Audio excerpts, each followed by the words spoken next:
অনুব্রত মণ্ডলের চড়াম চড়াম শব্দবন্ধে তোলপাড় ছিল একসময় রাজ্য রাজনীতি। কেষ্টর সেই চড়াম চড়ামে নারাজ শতাব্দী। অনুব্রত মণ্ডলের এই ধরনের মন্তব্যকে সমর্থন করি না। চড়াম চড়াম ছাড়াই কিন্তু বীরভূমে পঞ্চায়েত ভোট হয়েছে, এবারও বীরভূমে ভালো ভোট হবে দাবি তৃণমূল প্রার্থী শতাব্দী রায়। অনুব্রতর মন্তব্যের সঙ্গে সহমত না হলেও কেষ্টর সাংগঠনিক দক্ষতার প্রশংসায় শতাব্দী। অনুব্রত নেই বলে বীরভূমের লড়াই কিন্তু সহজ নয়, বিরোধীদের হুঁশিয়ারি শতাব্দী রায়। দীর্ঘ 15 বছর ধরে বীরভূম লোকসভা কেন্দ্রের এখানে জনপ্রতিনিধি শতাব্দী রায়। তার একাধিক পরিচয় থাকলেও এই মুহূর্তে তিনি জনপ্রতিনিধি হিসেবেই চষে বেড়াচ্ছেন নিজের লোকসভা কেন্দ্রে।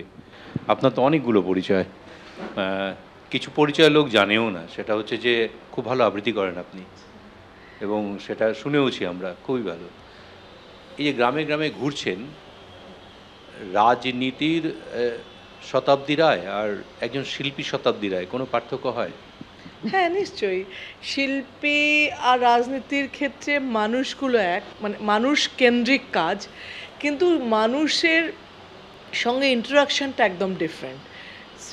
যতদিন শিল্পী, যখন শিল্পী হিসেবে সিনেমা যাত্রা যাই করুন, মানুষ অনেক দূরে থাকে, আপনি অনেক দূরে থাকেন। কিন্তু যখন রাজনীতির ক্ষেত্রে সেই মানুষগুলো অনেক কাছে আসে, সেই মানুষগুলোর সঙ্গে একদম এরমভাবে টাচ হয়, হাতে স্পর্শ পাই, সেইটা তফাৎ। কখনো চড়াম চড়াম, কখনো গুড় বাতাসা, এবার সেই সমস্ত শব্দগুলো নেই, আবহটা পাল্টে গেছে। আপনার কি কিছু অন্যরকম লাগছে এবারে ভোটটা? না দেখুন, এক তো হচ্ছে পঞ্চায়েত নির্বাচনও আমরা কিন্তু ওই সংলাপ ছাড়া করেছিলাম, এবং পঞ্চায়েত নির্বাচন ভালো হয়েছে বীরভূমে, সেটা প্রমাণিত। দ্বিতীয়ত হচ্ছে ওই শব্দগুলোকে কখনো আমি সমর্থন করিনি, যে জন্যে আমার মতবিরোধ কিছু থেকে গেছে, তার মানে আমি ওটা সমর্থন করি না। তো তার থেকে বড় কথা যে যেহেতু এই সংগঠনটাকে বললাম, সংগঠনটা এত তৈরি হয়ে গেছে, যে সংগঠনটা ওই মানুষটার প্লাস পয়েন্টগুলো এখন যদি বলি, আমি যদি মাইনাস পয়েন্ট বলেছি এগুলো করেছে, এগুলো আমার পছন্দ নয়, প্লাস পয়েন্ট হচ্ছে সংগঠনটা তৈরি করেছে, প্লাস পয়েন্ট হচ্ছে এখানে প্রচুর নেতা বানিয়েছে, প্লাস পয়েন্ট হচ্ছে অনুব্রত মণ্ডলের যে যিনি পুরো দায়িত্ব নিয়েছে। মানে আজকে আমাকে যে ছোট ছোট সমস্যাগুলো ফেস করতে হচ্ছে, আমার সামনে এসে বলছে দলের নিজস্বতা কর্মীদের মধ্যে, সেগুলো আমার অবধি আসেনি, উনি করেছিলেন। তো সেইগুলো প্লাস পয়েন্ট। কিন্তু এখনও সংগঠন যেভাবে তৈরি আছে, মানুষের উচ্ছ্বাস যেভাবে তৈরি আছে, এবং 2009 থেকে এখনও পর্যন্ত ভালোবাসা যেভাবে মানুষের অটুট আছে আমার প্রতি, মমতা ব্যানার্জির প্রতি, তাতে বলছি যে ভোট ভালো হবে। অনুব্রত মণ্ডলকে মিস করছেন না এই ভোটে?